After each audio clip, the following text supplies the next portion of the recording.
ces outils de visio nous permettent donc de créer ces moments de rencontre. Et donc, acceptons cela comme c'est. Bienvenue donc sur le webinaire des 4 saisons de la marmite.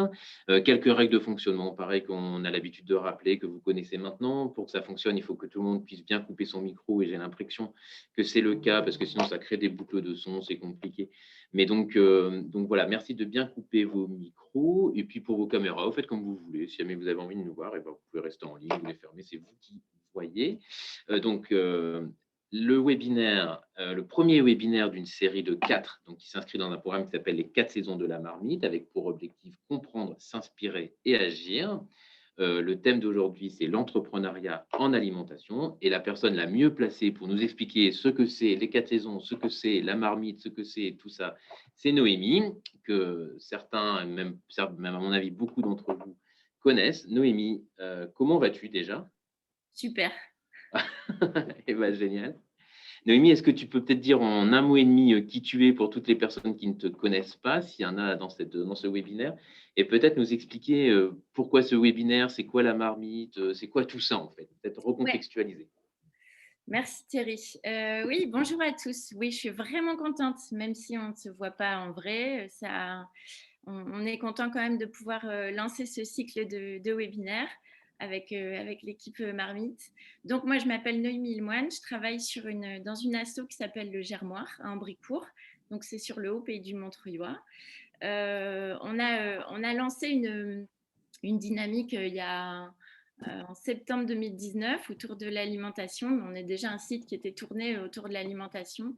Et en fait, on s'est dit, OK, on a envie vraiment de faire bouger le territoire ensemble autour de l'alimentation durable. Et donc, on s'est réunis à quelques-uns et on s'est dit, bah, tiens, si on créait une marmite. Donc, marmite, maison de l'alimentation en rural. Et mythe, donc c'est pour se rencontrer, partager. Et on a identifié une trentaine de partenaires au démarrage, trois grands enjeux qui nous semblent importants, trois grands axes de boulot. Déjà, faire ensemble, surtout à la campagne. C'est-à-dire qu'on est sur un territoire qui est un peu large. Hein, à l'échelle locale, c'est sur le sud-ouest du Pas-de-Calais, donc Montreuilois, Ternois, Cette-Vallée. Ces territoires qui sont assez ruraux, qui se regroupent justement par leurs caractéristiques un peu socio-démographiques similaires. Et puis, on a voulu travailler autour de l'attractivité de ces territoires. Et au plus il va se passer des choses dynamisantes, inspirantes, des événements participatifs, au plus on sera attractif et économiquement et touristiquement. Et puis, on a l'enjeu autour de la sensibilisation et de la formation, avec vraiment l'idée que on peut donner à chacun la capacité d'agir sur son territoire. Et donc, déjà, de partir de là où les gens sont, de respecter leur mode de consommation actuel, de les écouter, de les comprendre et par la suite de les inspirer peut-être. Et donc là, c'est l'occasion de ces webinaires. C'est pour ça qu'on a fait les 4 saisons. 4 saisons, 4 saisons. La saison pour un maraîcher, c'est hyper important.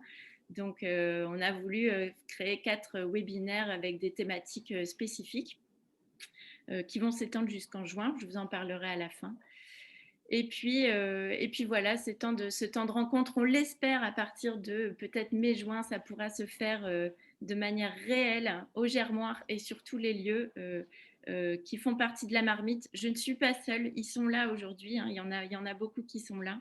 Donc il y a le Germoir, mais il y a aussi De Rive en Rêve, à Petits Pas, la Maison des Faiseurs, la Récréation, Utopia, le PETR, la Cuisine Polo, Envie de Nature, Belleval, bref, il y a beaucoup de gens derrière le terme marmite aujourd'hui, des acteurs régionaux aussi, l'APES, la compagnie des tiers-lieux, Execo qui est toujours présent à nos côtés. Et puis on est financé par la région, je voulais te dire déjà, dans le programme ACT et puis aussi par Inspire, la Fondation de France qui nous a beaucoup aidés, le département qui est toujours présent à nos côtés. Merci beaucoup de nous aider. Et puis, je pense que j'en ai dit assez, Thierry, non? Oui, c'était parfait. Et puis, tu respectes parfaitement le timing, c'est super. Et je pense que tu l'as dit, l'objectif de ces webinaires, c'est de voyager. Donc, c'est ce qu'on va vous proposer juste avant. Donc, on va partir à la découverte de deux personnes et de deux territoires. On va rencontrer Marquetta à Brest, on va aller voir Elisa à Bordeaux. Entre-temps, on vous expliquera les projets qui sont aujourd'hui sur les territoires. À toutes les personnes qui sont connectées, vous avez la possibilité, en fait, via le chat, de poser des questions. Et en fait, la deuxième partie, donc va faire 11h midi sur cette temps d'inspiration. Et de midi à 12h30, on répondra à toutes les questions. Donc, n'hésitez vraiment pas à poser toutes les questions dans le chat. Et puis, en fait, on les centralisera. Comme ça, vous pourrez je poserai vos questions aux intervenants de midi à 12h30 pour avoir cette interaction. Donc, n'hésitez pas à utiliser cet outil chat. Voilà, je propose de partir à Brest, rencontrer Markéta. Markéta, est-ce que tu es avec nous? Oui, tout à fait. Super. Déjà, première question, avant de savoir qui tu es, comment tu vas? Est-ce que ça va? Oui, ça va fort bien. Merci beaucoup. Merci Thierry et merci Noémie pour cette invitation et bravo pour cette série de webinaires. Je suis ravie d'y participer au nom de Madame Brest, qui est une association brestoise qui porte un projet de tiers-lieu, d'une MAD aussi, une maison de l'alimentation durable, mais en milieu urbain. Et du coup, c'est peut-être ça qui est intéressant, c'est qu'on ne travaille pas sur le même territoire. Nous, on est vraiment avec cette volonté de s'intégrer dans du bitume, dans du béton, en plein cœur de la ville de Brest. Merci Markéta. Alors peut-être avant de rentrer dans Madame Brest, peut-être tu pourrais nous dire qui tu es en quelques mots, hein, ce qui t'anime, tes passions, cette philosophie qui t'anime, en tout cas, cette énergie, d'où elle vient toute cette énergie?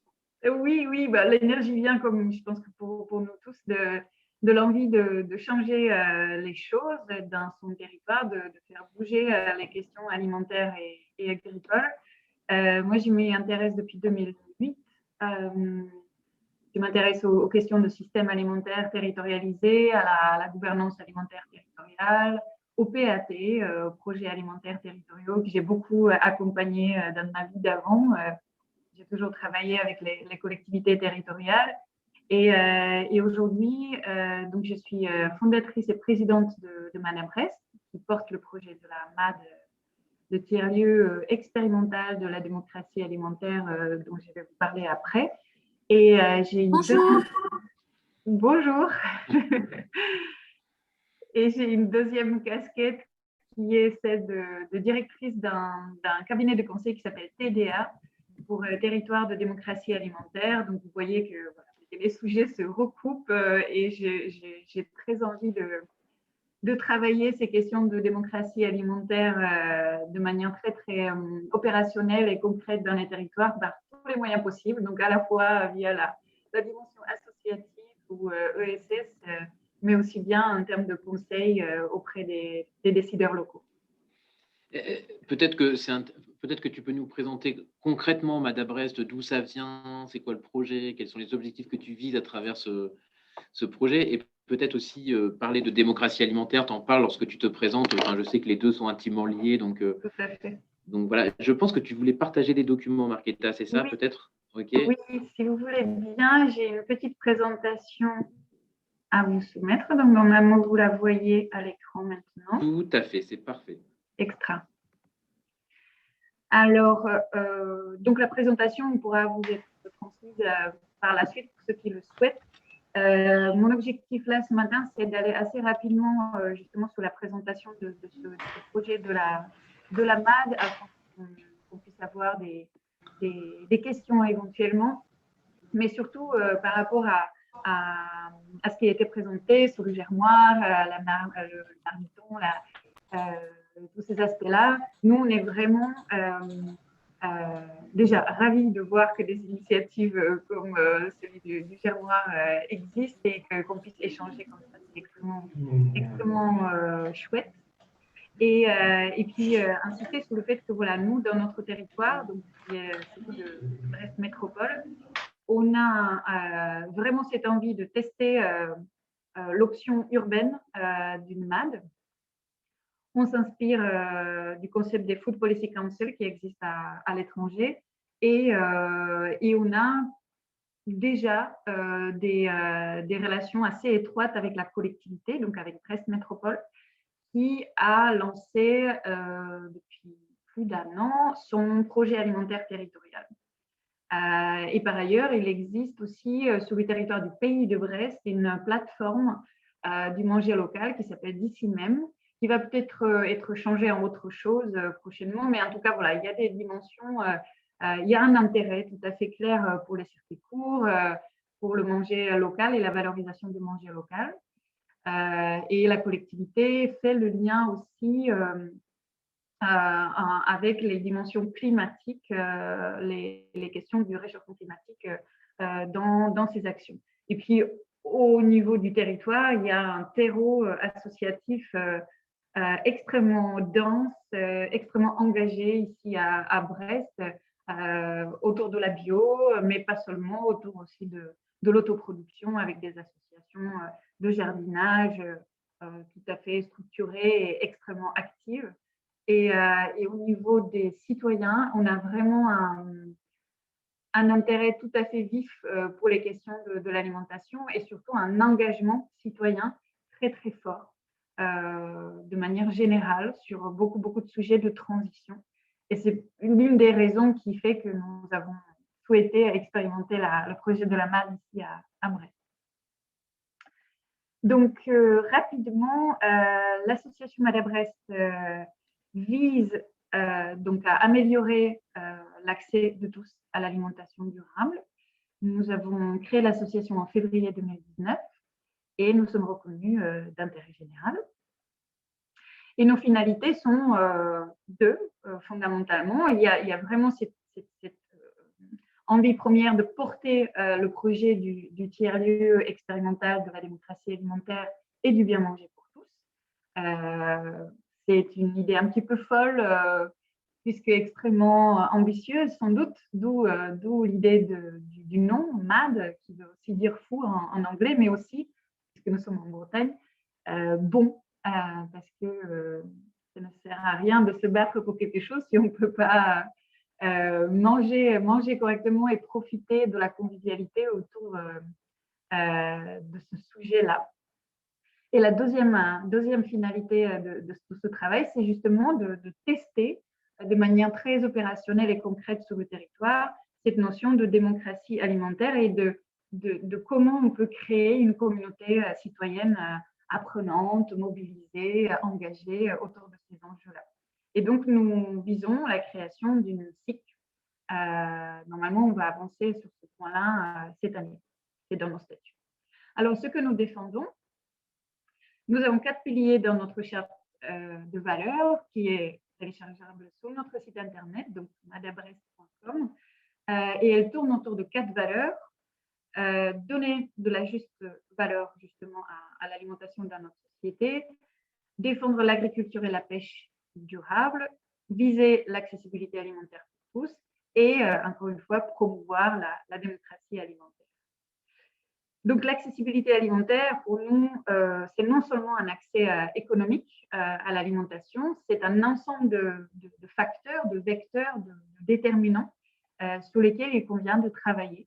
Et pour cela, nous les avons découpés en quelque sorte en 5 parties qui nous permettent d'aller, du point de vue programme de travail, dans des choses tout à fait concrètes et opérationnelles, encore une fois.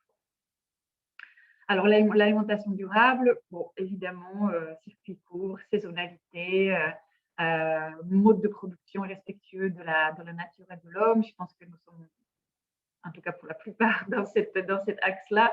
Donc, je ne vais pas m'étendre davantage là-dessus. Le terme que je voudrais davantage vous présenter, c'est cette notion de démocratie alimentaire. Ça vient des pays anglo-saxons, du terme food democracy, qui a été initié à l'origine par Tim Lang à Londres et qui aujourd'hui prend de l'ampleur en France et qui se traduit par cette idée que nous sommes tous des parties prenantes de ce qui se passe dans nos assiettes et nous avons la possibilité et la capacité de s'investir bien davantage en fait dans ces démarches-là et dans la construction du système alimentaire plus durable. Et donc pour nous, cette notion se traduit par, là encore, 4 piliers qui sont un peu le conducteur de notre travail, vous allez le voir par la suite. C'est évidemment promouvoir le manger bio local de saison dans son territoire, donc à l'occurrence à l'échelle du pays de Brest pour nous, pouvoir s'informer à la fois sur l'offre locale, mais aussi sur toute la complexité du système alimentaire, sur la dimension systémique des enjeux, pouvoir co-décider, participer à la construction des solutions dans cette idée d'une horizontalité, du bottom-up, participation citoyenne, etc. Et une dimension très importante, pouvoir par la même occasion évaluer l'impact des actions et l'utilité sociale ou sociétale des choix qui sont faits. Donc concrètement, comment ça se traduit pour nous? Alors aujourd'hui, à travers 3 gros chantiers. Le premier, évidemment, le portage même du projet du tiers-lieu. Nous avons passé 1 an et demi à peu près sur un travail de préfiguration qui a été financé par la DRAF, DREAL et ADEME Bretagne et qui nous a permis, vraiment à travers une concertation tout à fait large avec des acteurs locaux, de définir un cahier des charges de ce futur social, du format, des services, de la gouvernance, du modèle économique, voilà, un ensemble des choses. Pour information, on va d'ailleurs sortir prochainement, en tout cas, je croise les doigts, un petit guide de comment monter une MAD à notre sauce, qui est tout simplement un retour d'expérience un petit peu de ce qu'on a vécu et de ce qu'on a pu mettre en place. Donc, ça va être un document gratuit sous Creative Commons, open source évidemment, pour partager avec tout le monde. Donc ça, c'est vraiment le job qui nous occupe le plus, évidemment. Et le deuxième est la marmite. Alors, la cousine de la marmite du Nord, avec toutefois une dimension un petit peu différente. Pardon, il y a mon chat qui arrive. Je vais vous en parler après. Et puis, le troisième chantier, c'est un indicateur territorial qui et qui nous permet de justement avancer sur cette mesure d'impact ou d'appréciation de l'équité dans l'accès à l'alimentation durable. Alors, je ne vais pas forcément aller dans le détail sur l'ensemble de ces points-là parce qu'on n'a pas beaucoup de temps et j'ai déjà beaucoup parlé, mais j'aimerais vous faire un zoom sur justement la MAD. Alors, qu'est-ce qu'on a envie de faire? Qu'est-ce qui est sorti de ce cahier des charges co-construit? Eh bien, peut-être Markéta, dans les quelques minutes qui nous restent, ce qui est intéressant, c'est que tu dises aussi où est-ce que tu en es aujourd'hui, en fait, oui, pour que les gens comprennent bien. Voilà. Et comme ça, on pourra se projeter. Tout à fait. Alors aujourd'hui, nous sommes donc, nous avons le cahier des charges, nous sommes en train d'avancer. Donc l'objectif de cette année, c'est vraiment lancer la SIC, donc constituer cette communauté mobilisée autour du projet de la MAD, relancer les marmites. Alors je vais vous montrer quand même à quoi ça ressemble. C'est ça en fait. Pour nous, la marmite, c'est ça. C'est des programmations mensuelles d'événements qui font intervenir un ensemble, un écosystème de partenaires locaux autour des ateliers de cuisine, des conférences, des échanges de graines, des ateliers do it yourself, tout un tas des visites de terrain, des visites chez les artisans alimentaires, enfin voilà, tout un tas de choses que nous faisons en partenariat avec des acteurs locaux. Et ça, c'est ce qu'on a envie de recommencer en juin, puisqu'évidemment, avec le Covid, nos activités ont été un petit peu stoppées de ce point de vue-là. Et notre objectif, c'est de trouver le futur lieu pour la MAD, qui devrait donc intégrer, là, vous pouvez les voir un petit peu, l'ensemble de ces espaces-là, avec un espace pour les enfants, un espace ressources, un café-bar locavore, vitrine des produits locaux, un bureau évidemment pour nous, et puis surtout une zone de partage et de créativité, un espace central modulable qui puisse accueillir des conférences, des forums ouverts et tout un tas de choses. Donc aujourd'hui, nous avons le cahier des charges, nous avons des partenaires locaux et nous cherchons à trouver un modus operandi le plus intelligent, le plus efficace possible avec Brest Métropole et son projet alimentaire territorial, qui est dans le cadre politique dans lequel on s'inscrit. Merci Markéta. Donc du coup, l'objectif en termes de date, quand est-ce qu'on viendra inaugurer cette MAD, Markéta? Alors, on espère le plus tôt possible, évidemment. Pour l'instant, nous n'avons pas la visibilité sur le lieu physique final, sur l'ouverture de ce lieu physique final. Par contre, ce que nous savons, c'est que d'ores et déjà, nous avons pour cette année une première phase dans la recherche de lieu qui va être la phase de nomade, non avec un dispositif mobile, une MAD mobile, qui va pouvoir être une espèce de mobilier urbain sous forme de maison, d'une sorte de première MAD, qui va pouvoir se déplacer dans les quartiers, parce que nous sommes en lien et en partenariat fort avec les équipements de quartier à Brest.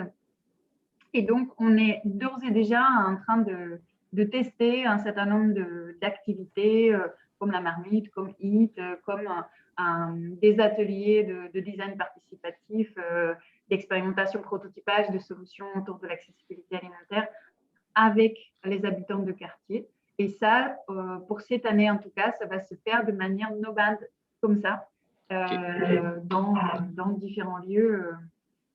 Avant d'identifier le lieu final de la marque. Markéta, juste pour...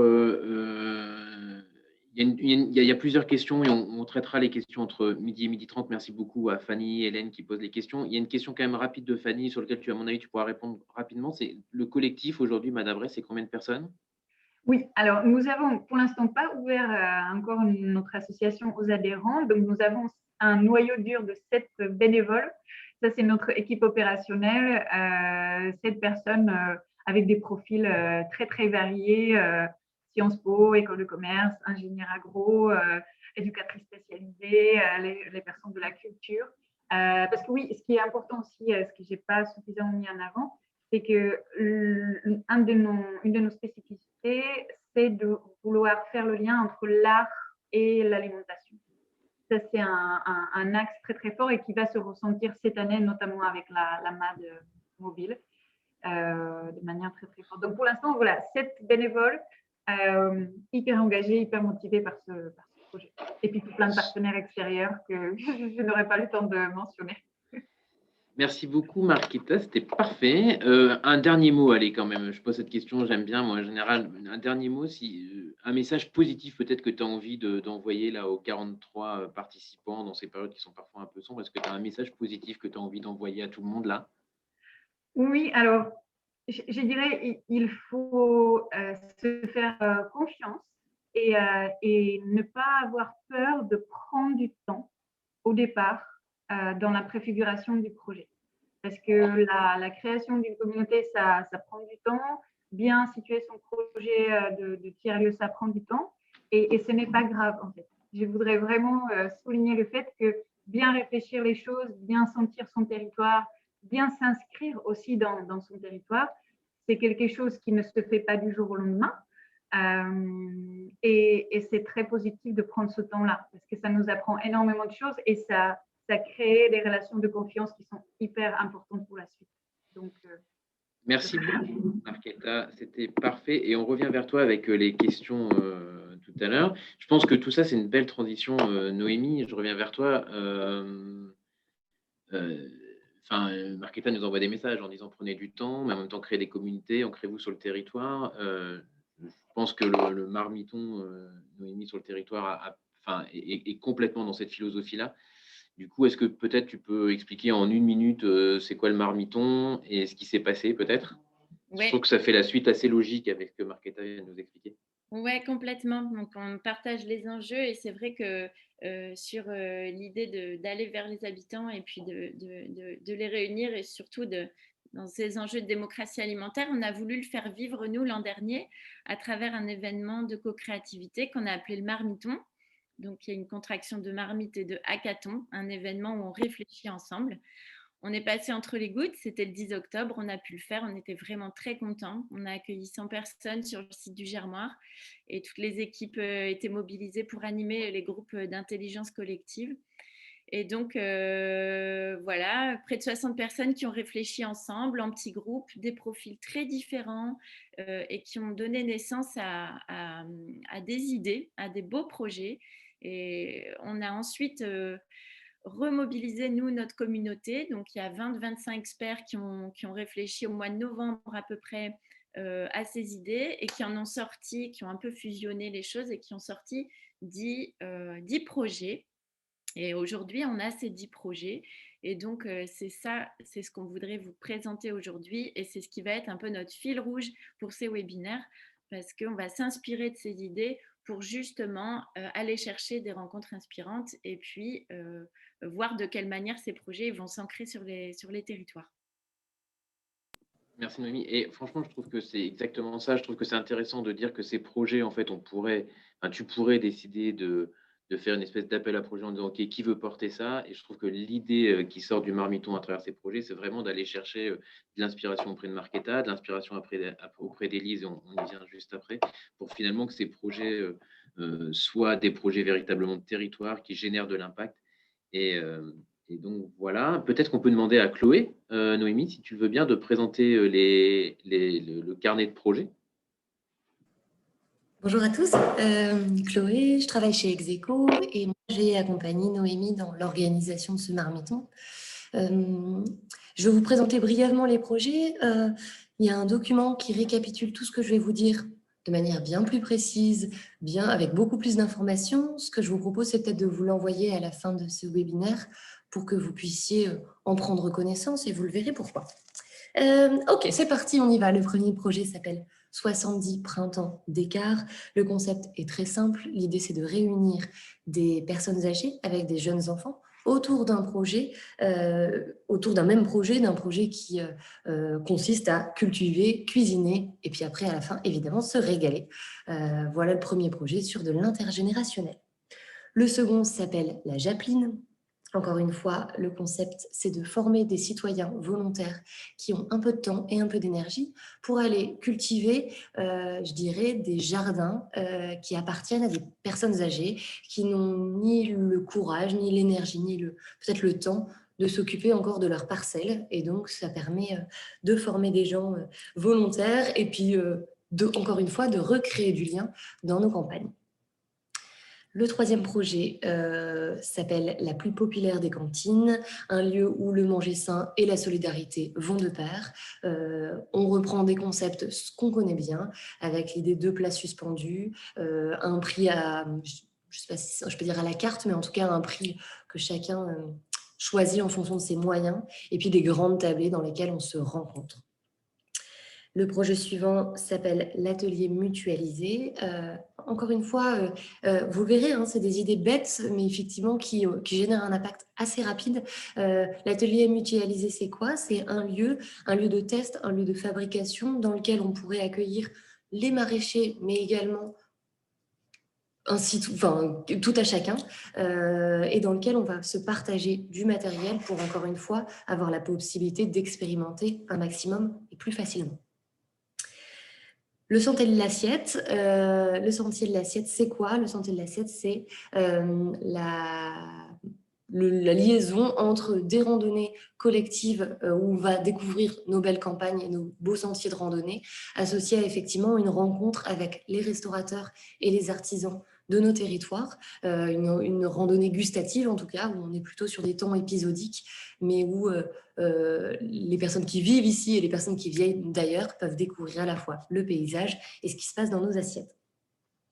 Les jardins nourriciers, ça se rejoint un petit peu avec la Japline. Là, cette fois-ci, c'est le fait d'utiliser encore une fois des espaces verts publics qui ne sont pas utilisés actuellement. Mais cette fois-ci, on va former des gens qui sont vraiment, on l'imagine vraiment comme un projet d'insertion, puisqu'on ira chercher des gens qui sont très éloignés de l'emploi ou alors des publics porteurs de handicap. Et l'idée, c'est qu'effectivement, ils puissent cultiver, fleurir les espaces verts publics qui ne sont jusqu'alors pas exploités. La popote mobile / le banquet nomade, ça c'est un double projet. Encore une fois, on est sur du ensemble, on est sur de la cuisine. La popote mobile, c'est des ateliers de cuisine hebdomadaires dans une version mobile où effectivement on passe de ville en ville et de village en village pour justement faire des ateliers de cuisine, du batch cooking, etc. Par contre, pour le banquet nomade, on est sur un événement beaucoup plus ponctuel. Et là, c'est effectivement un grand temps collectif dans lequel on se retrouve et on partage un repas.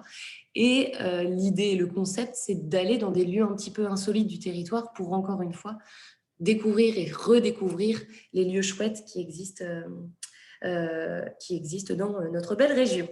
Il me reste 3 projets, les légumes itinérants, un véhicule itinérant qui du coup récupère des légumes locaux et qui est capable d'aller les distribuer dans les entreprises du territoire pour pouvoir remplir les frigos des collaborateurs. Le carnet de chant, c'est effectivement un gros projet assez culturel, vraiment très symbolique, je trouve. Carnet de chant, c'est comment est-ce qu'à un moment donné, on va mettre en avant les agriculteurs qui actuellement sont dans justement dans cette démarche de transition, sont dans la transformation de leurs pratiques. Enfin voilà, comment les mettre en avant et ainsi inciter d'autres à en faire de même. Et enfin, le dernier projet s'appelle Tourisme en rural. Encore une fois, c'est la création de séjours thématisés sur le principe du slow tourisme, des séjours thématisés à la campagne, à destination et des particuliers et des entreprises. Voilà, vous voyez tout ça, tous ces projets-là dont je vous parle, ils ont été créés en 2 heures de temps le 10 octobre par des gens qui n'étaient pas du tout spécialistes du domaine. Donc vraiment, vous voyez la diversité des projets et des sujets qui est assez chouette, moi j'aime beaucoup. Et ces projets-là en plus ont été ensuite challengés et retravaillés par un comité d'experts qui là est plus spécialiste du sujet, qui est allé justement mettre des petits points de vigilance, donner des conseils, pourquoi pas définir des partenariats, en tout cas des possibles inspirations. Et donc, du coup, de cette réflexion, de ce temps de créativité et de ce comité des experts, on a créé un gros document qui s'appelle le carnet des projets, qui est disponible, voilà, on vous l'enverra après. Pourquoi je vous dis ça? C'est parce que la plupart de ces projets, certains l'ont, mais pour le reste, ce n'est pas le cas.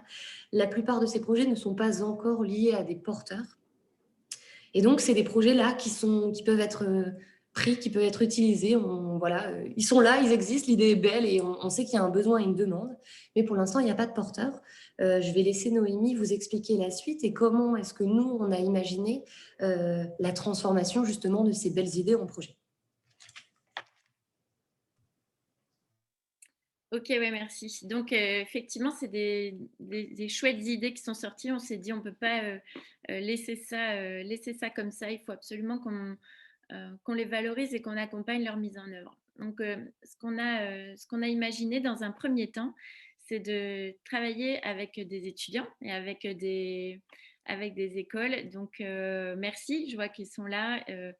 On travaille déjà avec Junia, donc des ingénieurs qui sont anciennes, enfin l'ISA en fait, et puis j'espère avec Uni La Salle et je vois Béatrice. Donc, l'idée, c'est qu'en fait, les étudiants travaillent par groupe et finalement avancent un peu sur ces idées et nous permettent de travailler sur l'étude de faisabilité. Donc, on a des idées, des projets qui sont déjà travaillés. Par exemple, l'atelier mutualisé, on a un groupe d'étudiants qui s'est déjà lancé sur ce sujet-là. Sur la popote mobile et le banquet nomade, pardon. Donc, voilà, là, on va être vraiment sur du partage, du vivre ensemble et de la mobilité, parce que c'est un de nos gros enjeux ici en ruralité, hein, clairement. C'est ce qui différencie de tous les projets qu'on peut développer en milieu urbain. Et puis aussi de refaire du faire ensemble, hein. Je crois qu'on sort d'une période où on a vraiment besoin de ça. Donc la popote mobile, ce sera ça. Les jardins nourriciers, alors là, on va plutôt partir sur peut-être la création d'un réseau de jardins nourriciers. Encore pareil, toujours pour dire, OK, il n'y a pas qu'un spot où il va se passer toutes les actions, mais il va y avoir plusieurs lieux où il va se passer plusieurs actions. Et donc, notre idée, ce serait de faire une programmation commune. Et c'est pour ça qu'on dit qu'on est une maison de l'alimentation multilieu et multi-acteurs. Légumes itinérants, donc là, ça travaille déjà aussi là-dessus. Un panier avec des recettes et possiblement lié avec les entreprises. Et puis, on a un dernier projet sur lequel on travaille parce que ça nous tient à cœur. On se rend compte que ces projets, ils sont beaux, ces idées, elles sont belles et qu'on peut aussi, le dernier étage de la fusée, ce serait d'accompagner les gens. Alors, quand je dis les gens, ça peut être les assos, des structures ou des collectifs d'habitants ou des porteurs de projets qui se découvrent une envie, une motivation et qui se disent, OK, mais je fais quoi et je fais comment? Et donc, on voudrait accompagner et être un peu dans une logique un peu d'incubation, de se dire, c'est pas grave, nous, on est là avec tout le réseau, avec tout l'écosystème, on peut vous accompagner à mettre en œuvre ces idées. Et donc, on a un groupe d'étudiants déjà qui réfléchit à comment créer une sorte d'incubateur de projets alimentaires en milieu rural. Et aussi, pourquoi pas, quand on n'a pas de porteur de projet comme sur certains projets, comment on travaille sur cette idée et comment on la fait grandir pour aller chercher derrière un porteur de projet qui pourra la mettre en œuvre. Donc, on est dans cette logique d'incubation et je pense qu'on va avoir un super exemple. Bah oui, c'est le moment c'est le moment de. Alors, juste avant de passer la parole à Alice, c'est juste pour vous expliquer qu'en fait, la construction de ce webinaire est assez cohérent, en fait, hein.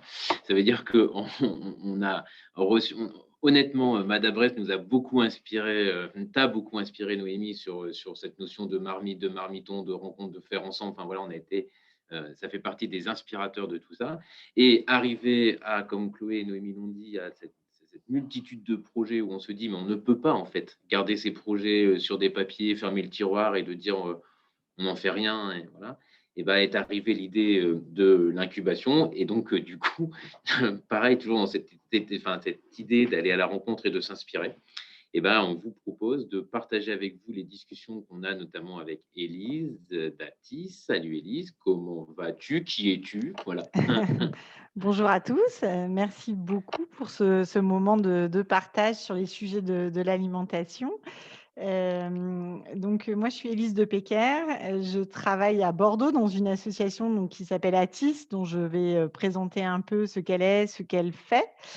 Je peux te dire que j'ai, en gros, mon moteur, puisque c'était un peu la question que tu posais, Thierry, j'ai un moteur qui est assez générique, c'est-à-dire que j'ai un moteur qui est l'innovation sociale. Moi, je crois beaucoup que on n'a pas du tout encore tout exploré pour se construire tous ensemble une vie meilleure, résoudre des problématiques sociales ou environnementales qui peuvent être là depuis toujours, où on a l'impression qu'on est né avec, comme par exemple le chômage, mais aussi des problématiques plus émergentes ou qu'on regarde d'une autre manière. En l'occurrence, le sujet de l'alimentation, je trouve que c'est quelque chose qui est hyper voilà, on a toujours eu besoin de manger, mais aujourd'hui, je trouve qu'on regarde encore plus ce sujet avec l'idée que c'est vraiment ce qui crée du lien social. C'est important de bien manger, de prendre ce temps. Donc, je trouve que ça va très, très bien avec beaucoup de changements dans notre société sur réinjecter quelque chose de plus de partage, de lenteur, enfin en tout cas voilà. Et c'est vrai que moi l'innovation sociale, j'ai mis le doigt dedans après quelques années dans la grande distribution et en allant aux Philippines et puis voilà, de fil en aiguille, je suis restée dans ce sujet. J'ai accompagné le développement du service civique en France et notamment en région Nord-Pas-de-Calais. Et puis progressivement, je descends dans le sud. Un jour, je vais finir au Pays Basque, mais pour l'instant, je suis à Bordeaux et toujours avec ce moteur de développer l'innovation sociale. Des projets qui m'inspirent en matière d'innovation sociale, par exemple, en ce moment, c'est un projet comme RICOP, je ne sais pas si vous connaissez, donc qui a l'ambition de réinstaller le train entre Bordeaux et Lyon. Et franchement, est-ce qu'à un moment donné, on se disait qu'il y aurait une coopérative qui deviendrait une entreprise ferroviaire qui remplacerait la SNCF? Enfin, je trouve que finalement, on est sur un truc qu'on connaît depuis toujours, le train. Et en fait, si, on peut rénover, on peut retrouver des lignes. Enfin, c'est assez génial cette aventure de RICOP. Donc voilà, c'est vraiment ça qui est moteur, en fait, je trouve. Et c'est peut-être des gros projets comme ça, qui est comme un très gros projet mais qui a démarré dans des discussions à Figeac au milieu du Lot. Et puis finalement, c'est un très, très grand projet. Et puis parfois, c'est des plus petits projets, mais c'est tout aussi important parce qu'on est à l'échelle d'une petite communauté et qu'à l'échelle de cette communauté, les gens vont vivre mieux. Voilà, donc c'est ça qui m'anime. Mais aujourd'hui, j'ai un job et mon job, c'est de diriger une structure qui s'appelle Atis. Et qui t'anime aussi ce job. Oui, bien sûr, ça fait 6 ans que je fais ça à Bordeaux. Atis a 11 ans, donc je suis arrivée, il y avait déjà beaucoup de choses qui étaient en place, beaucoup d'intuitions qui avaient déjà été testées, expérimentées, développées. Donc Atis, ça veut dire Association Territoire et Innovation Sociale, et on est né d'un constat que faisaient des acteurs, une coopération d'acteurs publics, donc des collectivités locales, des acteurs de l'économie sociale et solidaire, donc la Chambre régionale d'économie sociale et solidaire, le Fonds territorial France Active, des acteurs du monde coopératif, donc les SCOP, et des entrepreneurs engagés, donc des gens qui avaient déjà dirigé leur structure, qui avaient créé et dirigé une structure de l'économie sociale et solidaire. Ils faisaient le constat qu'il manquait un maillon pour accompagner les projets au stade des idées, en matière de besoins sociaux, territoriaux et d'opportunités, d'idées, finalement, tout le monde peut être à un moment donné porteur analyser un besoin et imaginer ce qu'on pourrait créer pour répondre à ce besoin. Et qui manquait un maillon pour accompagner ces projets, pour vérifier si ces projets au stade des idées, ils sont pertinents, est-ce qu'on peut les lancer et est-ce qu'on peut en faire des activités entrepreneuriales, créatrices d'emplois, d'utilité sociale et les conduire jusque-là. Donc, c'est ainsi qu'on est né. Et aujourd'hui, on accompagne les projets d'innovation sociale au stade des idées de 2 manières. La première manière, c'est l'incubateur. Donc, très classiquement, on accompagne des projets de l'idée au lancement qui sont portés par des individus, des collectifs, parfois des structures aussi qui souhaitent diversifier leurs activités. Et on va les accompagner à structurer leurs projets, donc de l'idée au lancement. Donc, je vais vous donner quelques exemples parce que c'est important de se rendre compte. Sur le sujet de l'alimentation, par exemple, on a accompagné un projet qui s'appelle Elzéar, qui est un compagnon numérique qui permet à des maraîchers de mieux gérer leur transition agroécologique.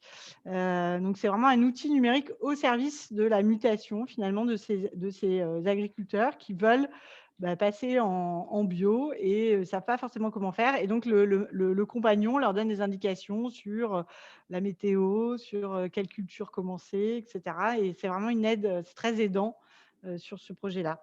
Un autre projet qu'on accompagne en ce moment en Dordogne, par exemple, c'est un projet de tiers-lieu nourricier. C'est très, très tendance, les tiers-lieux nourriciers.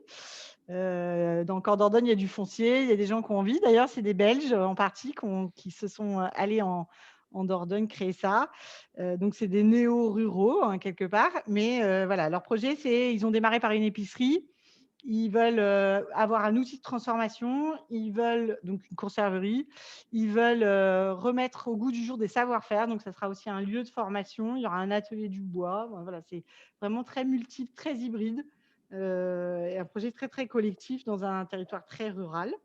Et un dernier projet que je voulais citer, qu'on a aussi dans l'incubateur, parce que j'y ai pensé quand vous avez cité un peu votre carnet de projets, c'est le projet qui s'appelle Hangarbus dans le Lot-et-Garonne, et donc qu'on accompagne dans l'incubateur. Donc là, c'est une structure qui existait déjà, qui avait monté à Agen un restaurant zéro gaspi. Donc déjà, lutte contre le gaspillage, un prix unique, 10 €. Et tout le monde peut venir manger. Et dans ce restaurant, il y a aussi bien des gens plutôt dans des situations précaires que la caisse d'épargne qui a son siège juste à côté et tous les cadres qui viennent manger. Bon, en ce moment, malheureusement, il faut que de la vente à emporter. Mais par ailleurs, ils ont développé une offre mobile. Donc, ils ont créé un restaurant dans un bus. Et le bus, il crée des partenariats avec les collectivités territoriales pour installer le restaurant. Et ils installent ça sous forme de restaurant temporaire avec des tables dehors. Le restaurant sert de cuisine. Et ça marche hyper bien en ce moment parce que du coup, ça permet quand même de faire de la vente à emporter et donc d'apporter une alimentation à prix accessible dans des territoires hyper éloignés. Donc voilà, donc je voulais juste vous expliquer. Et donc ça, les sujets alimentation, il y a énormément quand même de porteurs de projets qui cherchent à se faire accompagner. Et donc nous, dans l'incubateur, on les accompagne pendant 12 mois avec un accompagnement individuel, collectif, des formations, une mise en réseau, l'accès à des financements. Nous-mêmes, on n'est pas financeurs, mais on sert de tiers de confiance pour crédibiliser les projets. Et comme on a une expérience de 10 ans d'accompagnement de projet, qu'on est membre de communauté et qu'on peut aller voir ce qui se passe dans le Nord, parce que maintenant on se connaît, ça permet aussi d'amener cette connaissance des projets. Après, il y a une autre manière d'accompagner les projets, c'est la fabrique à initiative. C'est l'outil avec lequel on est né, en fait. On expérimente cette fabrique à initiative depuis 10 ans. C'est un label que l'AVIS, donc un centre de ressources de l'économie sociale et solidaire, nous a donné. Donc, on a cette appellation depuis notre création. Et on inverse le processus de création d'activités.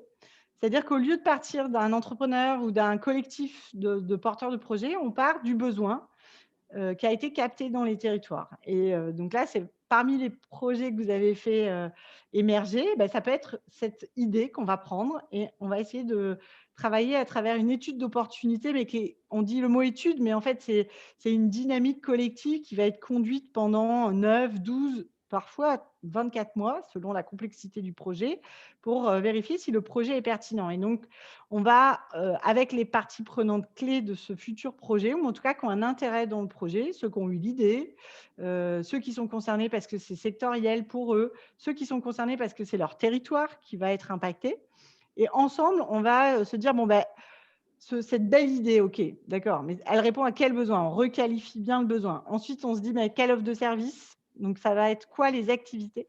Quelle modalité de fonctionnement? Comment tout ça, ça peut fonctionner et être à l'équilibre à un moment donné?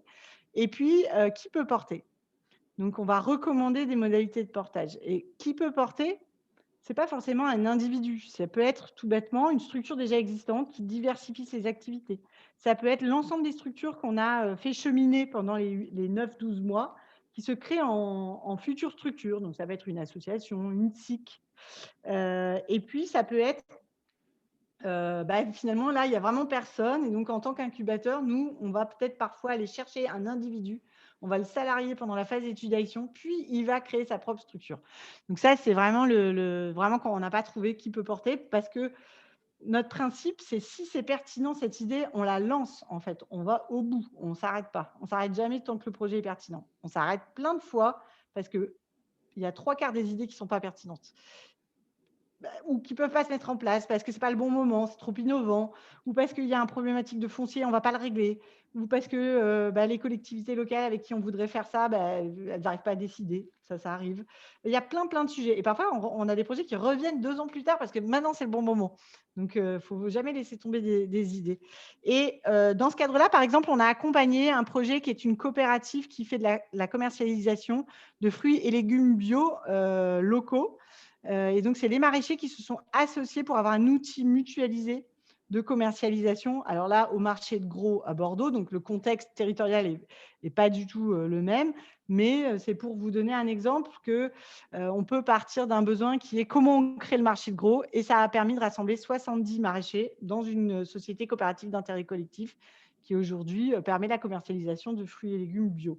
Il y a une autre étude qu'on avait faite qu'on n'a pas abouti parce qu'il y a quelqu'un qui a lancé le même projet parallèlement, donc on l'avait laissé tomber puisqu'il y avait un autre, le projet. C'était de créer justement un outil mutualisé pour tous les entrepreneurs individuels qui veulent se créer en TPE finalement sur les sujets d'alimentation et qui ont besoin d'avoir un outil mutualisé de cuisine partagée. Donc ça, on avait fait, c'est un laboratoire mutualisé. Ça, on avait fait une étude là-dessus, par exemple. Donc, j'ai entendu que vous aviez un projet très proche dans le carnet de projet. Voilà comment ça fonctionne, la fabrique à initiative. Et donc, si on maille les deux, finalement, si on a les deux outils, eh bien, on peut répondre à la fois aux besoins et en allant chercher les futurs porteurs de projet. Et on ne laisse pas tomber un besoin. Et en même temps, on peut accompagner des porteurs de projets qui, eux, ont déjà le projet, l'envie d'entreprendre et de répondre à ce besoin. Aujourd'hui, on a 7 points d'ancrage. Historiquement, on est né sur la métropole bordelaise, mais comme je l'ai dit, on est aussi en Dordogne, en Lot-et-Garonne et dans les 4 départements de Poitou-Charentes. Donc, on travaille aussi bien avec des municipalités où il y a 500 habitants qu'avec la métropole bordelaise où il y a évidemment beaucoup plus d'habitants. Je ne sais pas, Thierry, si tu voulais que… Non, juste donc, je trouve que vous avez compris la cohérence encore une fois de ce webinaire, c'est de dire, vous avez vu, il y a des projets qui sont nés sur le Marmiton, et donc maintenant, Élise et moi, on se connaît bien, et je sais que ce que Élise défend, c'est la solution pour finalement que ces projets ne restent pas dans les tiroirs. Peut-être, Élise, donc bien repréciser que, parce que tu connaissais peut-être pas Ambricourt, mais tu connais bien le territoire du Nord-Pas-de-Calais et tu sais que c'est un territoire extrêmement rural, avec tous les avantages, mais aussi tous les inconvénients que peut avoir un territoire rural. Et donc, juste bien confirmer dans ce que tu viens de dire que finalement, c'est pas le côté très urbain de la métropole de Bordeaux, mais c'est finalement l'engagement des acteurs autour qui permet à Atis aujourd'hui d'être dans cette dynamique. La ruralité n'est pas un frein. Là, donc là, on va accompagner là, une petite commune, la commune de Saint-Freigne, qui a acquis du foncier, justement une ancienne boucherie et une ancienne ferme en plein cœur de ville, un corps de ferme en plein cœur de ville, enfin de ville, hein, de village, puisqu'il y a 500 habitants. Et on va les accompagner à réfléchir justement à quel pôle alimentation ils peuvent mettre à l'intérieur de cet espace. Donc, ils ont l'idée d'un restaurant ou d'un café-cantine, enfin voilà, ils ne savent pas encore bien. Ils ont l'idée d'une épicerie coopérative, donc le modèle des supermarchés coopératifs, mais adapté à un territoire plus rural, qui implique les maraîchers, donc type magasin de producteurs, mais on est à la frontière de plein de choses. Mais du coup, leur souhait, c'est que quelque chose émerge sur leur territoire. Et donc, on va travailler avec eux. Et quand on travaille, la méthodologie Fabrique à Initiative, elle s'adapte aussi bien à des territoires ruraux qu'à des territoires urbains. Ce qui va faire la grosse différence peut-être derrière, c'est les moyens qu'on va trouver pour financer les projets dans les phases d'amorçage. Ce n'est pas tellement le métier Fabrique à Initiative, c'est plus que, effectivement, par moins de moyens pour ces territoires, quoique maintenant, il y a quand même des programmes un peu dédiés, mais il faut arriver à convaincre plus de partenaires d'investir dans ces projets qui sont ruraux. Mais moi, je trouve que la méthodologie, elle s'adapte à tout type de territoire. Merci, Élise. Noémie, peut-être. Ah non, non, la question, Élise, c'est quand même de dire le message positif, quoi. Moi, j'aime bien finir comme ça. Enfin, vous êtes toutes les deux, Markéta et Élise, plein d'énergie, mais j'aime bien quand on peut conclure par un message positif. C'est un peu ce que j'ai dit au début, c'est-à-dire que pour moi, on n'a pas du tout essayé pour résoudre des problématiques sociales et que j'en suis convaincue, il y a une énergie foisonnante dans les territoires qui va faire que des solutions émergent. Je trouve que voilà, nous, on le voit aujourd'hui, il y a une envie de faire différemment dans un ancrage local, là où on habite. Enfin, c'est énorme. Et donc, je trouve ça génial, en fait. Voilà. Merci, Élise. Noémie, pour conclure cette première partie, avant de passer aux questions-réponses, il te reste 2 minutes. Je ne sais pas si tu avais envie de donner un message, peut-être, pour conclure cette première partie en 3. Enfin, Ouais, en fait, merci Élise. Ça m'a vachement parlé parce que cette idée de maillage, c'est ce qui nous tient à cœur. Nous, on est accompagnateurs à la création d'activités aussi au Germoire depuis 20 ans. Et c'est vrai que sur le milieu rural, c'est un milieu qu'on connaît bien. Et donc, cette idée de coopération, enfin de coopération entre acteurs, elle me semble hyper importante. Donc, autour d'un projet, de déployer tout un écosystème, ça me paraît vraiment chouette. Et on aura la chance d'être accompagné là-dessus aussi sur le déploiement qu'on appelle les places à vivre. Et donc, c'est vraiment de déployer des tiers-lieux nourriciers et de déployer des lieux, des jardins, des cuisines participatives où en fait, on peut se réunir. Et on va travailler ça avec l'écopole alimentaire à Los Angeles et avec les Anges Gardins. Et on a la chance d'avoir du compagnonnage cette année avec eux. Et puis, on a aussi une réflexion régionale pour travailler sur une offre en synergie, justement pour être aux côtés plus des territoires qui repèrent des besoins et qui ont envie de, voilà, qui se disent, est-ce qu'on se lance dans un PAT, qu'est-ce qu'on fait, comment on fait. Et là, en fait, il y a 7-8 acteurs, grands acteurs régionaux de la formation, on va dire, en alimentation durable, avec lesquels on réfléchit ensemble pour structurer une offre en coopération. Donc, il y a beaucoup de dynamiques qui se lancent comme ça. Et en fait, merci parce que ça me parle beaucoup, cette idée de booster les projets, de les incuber et puis aussi de savoir capter les signaux. Et comme on est beaucoup dans ce réseau, on arrive à capter beaucoup de signaux. Et justement, si on les met sur la place commune et dire, bon, maintenant, qu'est-ce qu'on fait avec ça? Eh ben, je pense qu'on va pouvoir réussir à accompagner vraiment les projets pour qu'ils se mettent en œuvre, quoi. Ok, il est 12:00, ça j'aime. J'aime quand le timing est respecté. Du coup, il y a des questions sur le chat. peut-être que vous allez pouvoir y répondre toutes les deux. La première question, elle t'était destinée, Markéta, c'était sur… tu nous expliquais tout à l'heure que dans le projet de la MAD, tu étais dans l'écriture, tu avais finalisé l'écriture du cahier des charges. Et la question, c'est est-ce que le cahier des charges inclut notamment la globalité de l'offre de services de la MAD et aussi une réponse autour du modèle éco? Et peut-être qu'on pourra entendre Élise aussi sur la notion de modèle éco, peut-être des projets après. Markéta, d'abord, sur le projet de la MAD, le modèle éco, l'offre de services, est-ce que tout ça, c'est écrit dans le cahier des charges ou est-ce que ça viendra après? Oui, c'est écrit dans le cahier des charges. En tout cas, c'était un des aspects qu'on a travaillé avec l'ensemble des acteurs. Donc, dans la phase de concertation, il y avait des focus group, il y avait des enquêtes, il y avait des entretiens individuels, qualitatifs, il y avait plein de supports pour aider à faire émerger justement des choses assez concrètes pour nous aider pour la suite à définir quel type de MAD a-t-on envie de faire exister à Brest. Aussi, et j'ai beaucoup aimé la présentation d'Élise, aussi dans cet esprit de partir des besoins locaux, enfin, au plus près du territoire, au plus près des citoyens, au plus près des gens, des structures et de leurs besoins.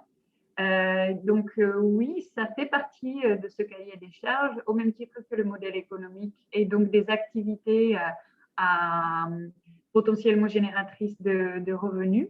Maintenant, ça reste une projection, ça reste un cahier des charges pour le futur qui reste à affiner et à tester surtout. Tester la faisabilité parce que vous l'aurez compris, aujourd'hui, il nous manque un élément clé qui est le lieu. J'y vais un peu sous la pointe des pieds, mais on a une ambition, un rêve pour la MAD, c'est de l'installer dans les halles alimentaires qui sont au cœur de Brest. Si on arrive à faire ça, ça déterminera énormément de choses, à la fois sur le modèle économique, sur la proposition de service, parce qu'il s'agira de travailler main dans la main avec la collectivité qui est propriétaire de ces lieux, et il s'agira de répondre à des enjeux supplémentaires liés à l'emplacement même du lieu, qui est vraiment au cœur de la ville, sur une artère alimentaire tout à fait connue, reconnue de tous les Brestois, mais qui souffre d'une gentrification assez forte et où clairement la mixité sociale n'existe pas et où pour nous il s'agira de travailler du coup, justement des liens avec les équipements de quartier qui sont plus éloignés de ces En fait, ce qu'on entend, Markéta, c'est que globalement, dans ton cahier des charges, évidemment, la partie économique, elle est présente et qu'en effet, le lieu va déterminer l'offre de service et le modèle économique. Peut-être, Élise, un petit mot sur les modèles économiques. Dans ton expérience d'incubation Fabrica Initiative, quel type de modèle économique on retrouve? Est-ce que c'est toujours très classique, un fournisseur, un client, un intermédiaire, et puis voilà, ou est-ce que… Qu'est-ce que tu appelles un modèle économique classique? Je ne sais pas, en fait. Vous n'avez pas d'autres mots?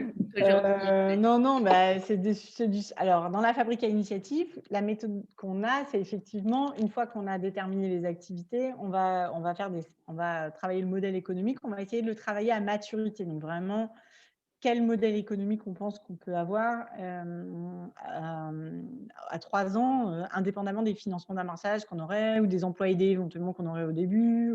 Ça, c'est vraiment très important pour arriver à projeter. Est-ce qu'à moyen terme, l'activité, elle est viable et économiquement pérenne? Oui, nous, on va chercher à accompagner des modèles économiques qui sont pour partie marchands. Donc, c'est vrai qu'il y a, du coup, ça sera des modèles très hybrides qui vont être à la fois, enfin, la plupart des modèles qu'on accompagne sont des modèles très hybrides qui composent avec des activités non lucratives, des activités, on va dire, où il y a un tiers payeur, en fait. Donc, le tiers payeur est celui qui, quelque part, un peu sponsorise ou finance pour le compte d'eux. Et puis, des activités où c'est la personne directement qui achète un service ou un produit. Donc, il y a souvent les deux. Et donc, c'est ce qui crée des modèles très hybrides. Donc, c'est difficile de faire des généralités sur les modèles économiques. Ce qui est sûr, c'est que dans les parcours d'incubation, nous, on a vraiment une attention très forte sur ce sujet. On a une formation sur les modèles économiques qui sont des modèles qu'on trouve dans l'innovation sociale et qui sont particuliers. C'est pas, voilà, il faut pouvoir sortir justement de ce qu'on a l'habitude, parce que c'est pas toujours celui qui bénéficie, qui achète. Qu'il faut bien ancrer, enfin, qu'il y a aussi dans les partenariats publics beaucoup de choses qui peuvent permettre de résoudre une partie du modèle. On peut tout à fait être partenaire du département pour telle chose parce que ça concerne tel public, et donc on rentre dans une politique publique, et du coup ça permet d'avoir une part du modèle. Enfin voilà, c'est compliqué. En tout cas, ce qu'il faut, c'est pas hésiter. Donc ce qui est très important aussi dans le projet, c'est trouver les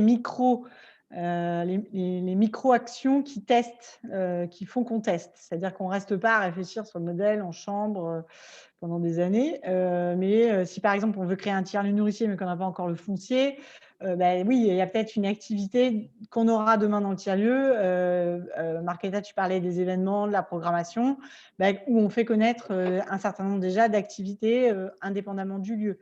Les supermarchés coopératifs, par exemple, la plupart, ils démarrent avec la possibilité d'acheter, ce qui fait qu'ils font quand même leur sourcing fournisseur. Ils livrent des paniers, mais ils n'ont pas encore le supermarché. Donc ça, c'est hyper important de trouver qu'est-ce que dans mon activité, je vais pouvoir mettre en place sous forme un peu de test, et ne pas… voilà. Moi, en ce moment, je suis présidente d'une future recyclerie. C'est le truc le plus évident à créer. Mais sur la métropole bordelaise, il faut quand même trouver le foncier. Bon, on va faire des recycleries éphémères. Pendant 3 mois, on va se mettre dans des lieux et on va faire le métier de recyclerie en attendant. Ok, Markéta, une question sur les acteurs autour du projet de la MAD, et aussi est-ce que c'est des acteurs qui sont aujourd'hui autour du projet de la MAD seront demain ceux qui seront dans la future SIC? Oui. Alors peut-être tout d'abord, pour rebondir sur ce que vient de dire Elise, c'est exactement ce qui se passe dans notre cas sur le modèle économique. On a en effet des activités qui sont lancées déjà malgré le fait de ne pas avoir le futur lieu, et l'activité de nomade, de ce mobile urbain, rejoint les pistes de mécénat, les pistes de cofinancement. On est en partenariat pareil avec le département du Finistère sur certaines actions, et puis d'autres qui sont plus spécifiquement liées justement à l'émergence de la SIC, et donc la possibilité d'avoir des sociétaires et donc souscrire à des parts de la future SIC et de constituer un petit pactole de cette manière-là.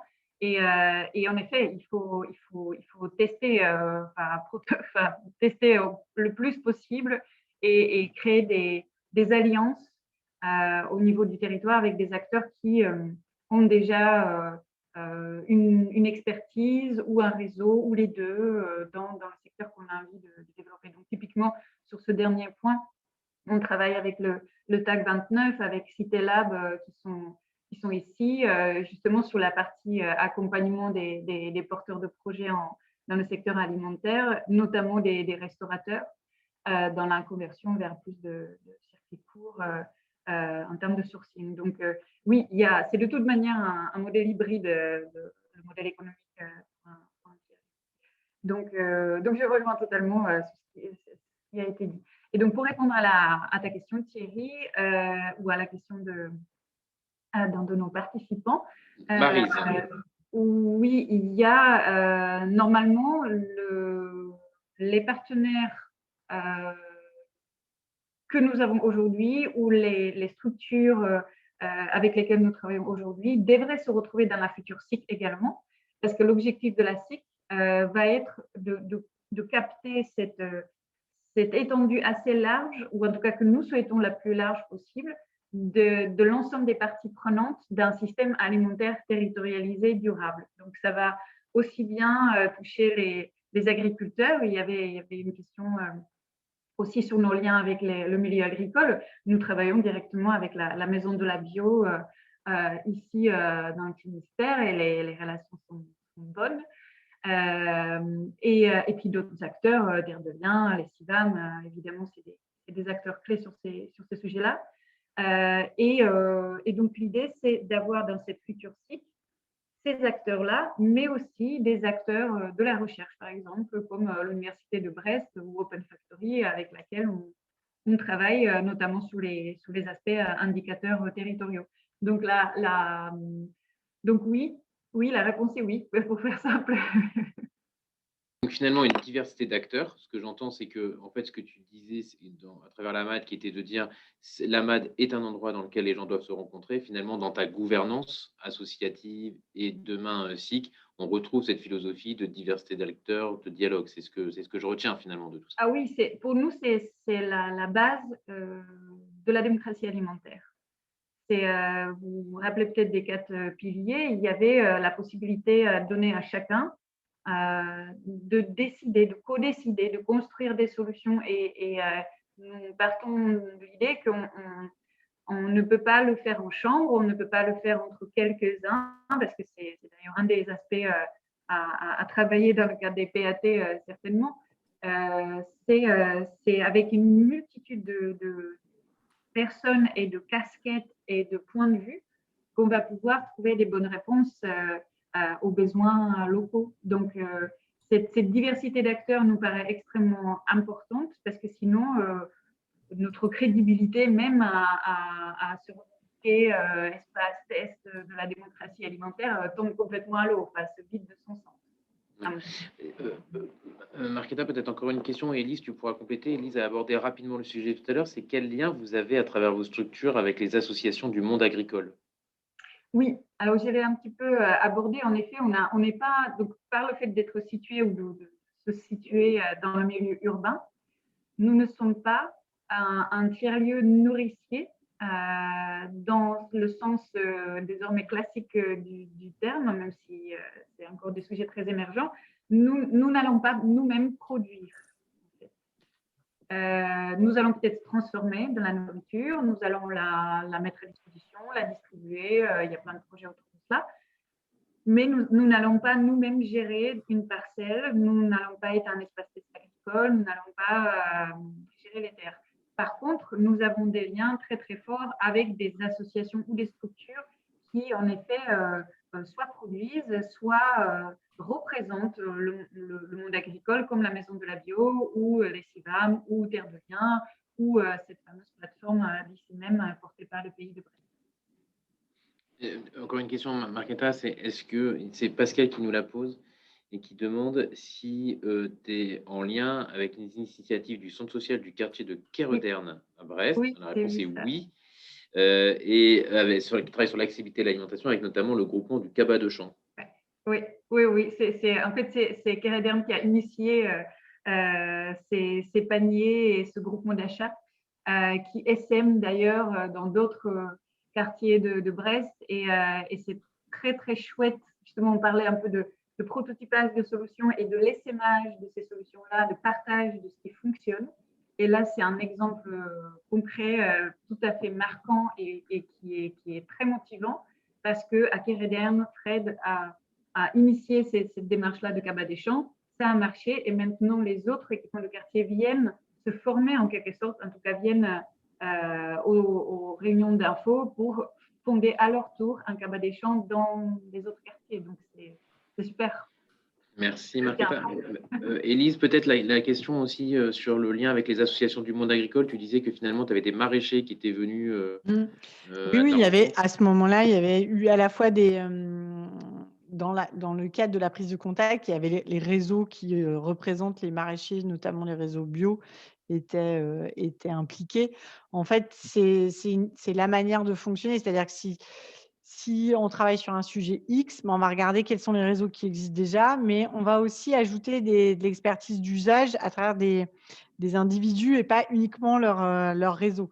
Ça, c'est très important, mais il faut les deux sont importants en fait. Ça va être et les réseaux et des acteurs ou des structures qui sont concernés par le besoin directement.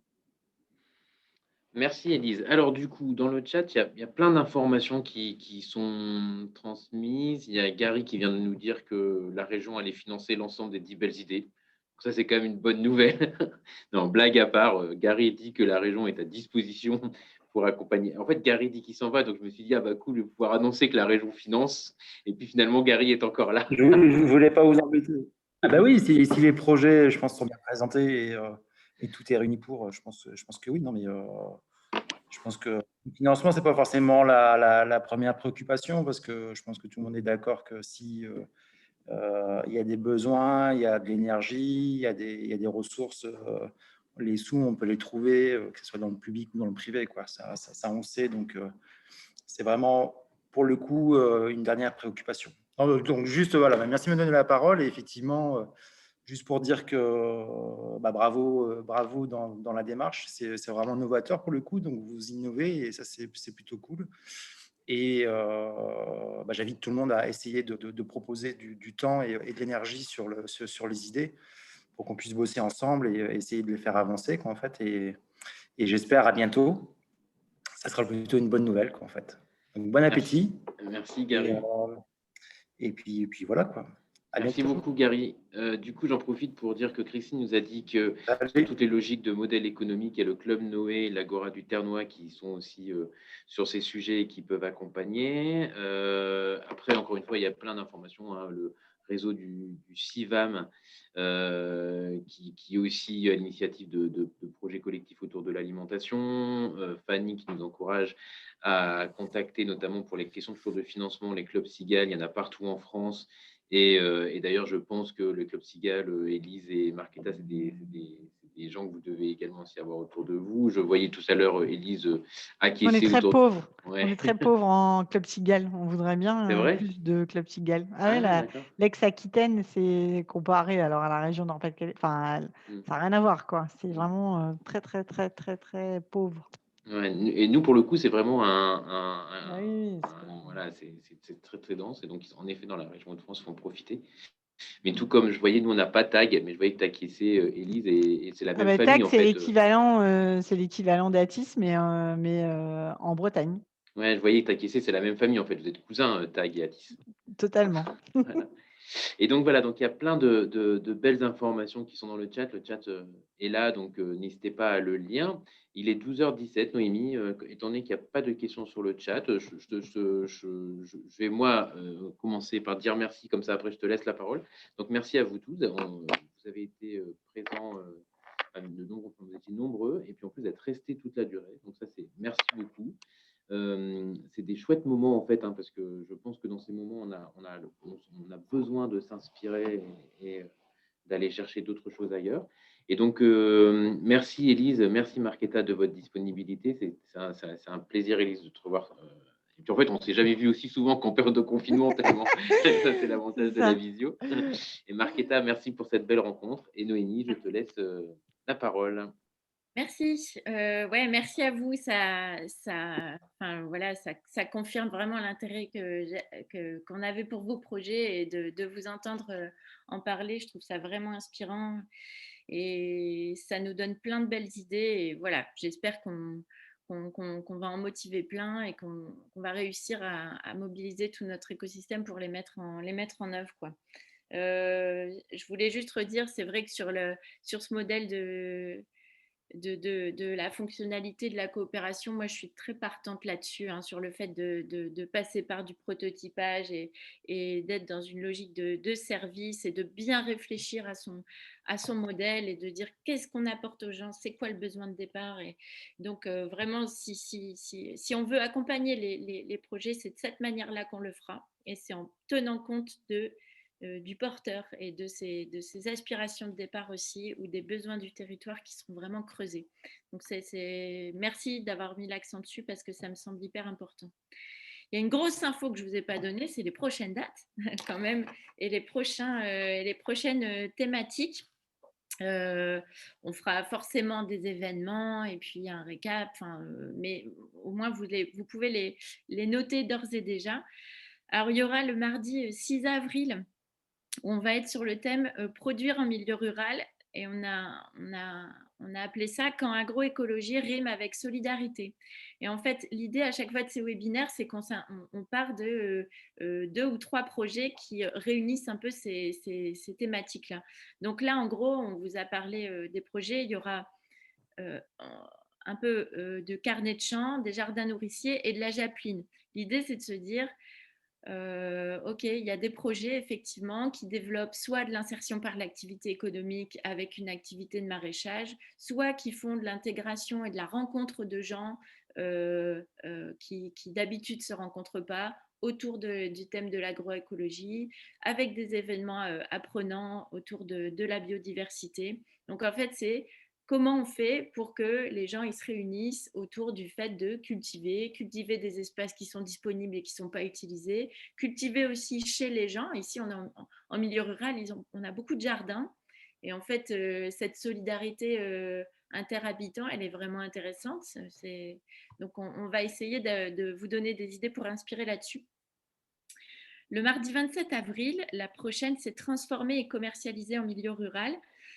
Et là, on est sur répondre aux enjeux de la mobilité par la mutualisation. Donc, en fait, on va parler des légumes itinérants, de l'atelier mutualisé.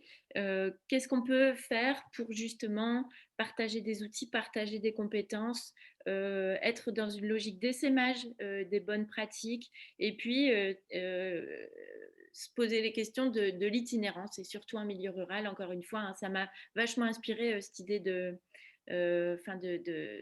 d'itinérance du garbus, un truc comme ça. En garbus, je te Ouais, le mets voilà, dans le c'est chat.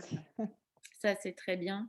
Et ça fait aussi le lien avec le webinaire d'après qui sera le jeudi 20 mai, où là, on est vraiment sur le vivre ensemble. Vivre ensemble à la campagne, l'alimentation vecteur de partage entre habitants. Et donc là, les projets du Marmiton, c'est en gros popote mobile et banquet nomade, la cantine populaire et le sentier de l'assiette qui vont nous inspirer en tout cas. Et puis, on va y parler de partage, de convivialité, de mobilité. Donc, voilà, tous les outils qui peuvent permettre de redonner de la vie dans les villages. Parfois, il y a des villages où il n'y a plus vraiment de commerce, où il faut faire de la route pour aller chercher soit son pain, où il n'y a plus de café, et voilà, on croit vraiment que c'est des lieux de sociabilisation qui sont cruciaux et qui vont l'être encore plus en sortie de Covid. Donc, on va s'inspirer un peu de choses qui font ça. Et la dernière date, c'est le mardi 8 juin, où là, on a voulu réunir deux thématiques, mais sous l'égide de apprendre ensemble. Vous avez compris qu'on était vraiment dans une logique d'autonomisation, donc d'événements qui permettent d'apprendre ensemble. Et là, ça va être comment sensibiliser à une meilleure alimentation. Donc, avec tourisme en rural et 70 printemps d'écart. Donc, 70 printemps d'écart, c'est apprendre ensemble, mais dans une logique intergénérationnelle, ce qui est super parce que ça fait vivre aussi du lien social et je pense que ça redonne le moral à des gens qui en ont vraiment besoin. Et puis, tourisme en rural, là, c'est intéressant. Et nous, on travaille avec Pas-de-Calais Tourisme qui ont vraiment la volonté de redynamiser les campagnes en hors saison et de faire connaître tout l'enjeu de la campagne. Forcément, les productions locales et les producteurs locaux sont des leviers d'attractivité touristique et donc tout ce qu'on peut développer en termes de projets qu'on appelle du tourisme expérientiel. Donc, c'est vivre des choses à la campagne, tourisme d'expérience. C'est des choses qu'on va essayer d'aller creuser un petit peu. Voilà un beau projet. Donc, j'espère que programme. J'espère que vous allez pouvoir voilà, vous inscrire en fonction de vos intérêts. Et puis, les horaires, Chloé l'a mis, hein, mais ce sera toujours pareil, 11h, 12h30. Et puis, on est content de vous avoir reçu et puis on espère pouvoir vous recevoir encore au prochain webinaire qu'on va organiser et puis bientôt aussi en chair et en os dans notre beau pays, au pays du Montreuilois. Merci Noémie. Eh bien, merci encore à tout le monde. Et puis rendez-vous donc le 6 avril pour la prochaine date. Merci. Merci. Merci beaucoup. Merci à tous. Au revoir. Au revoir.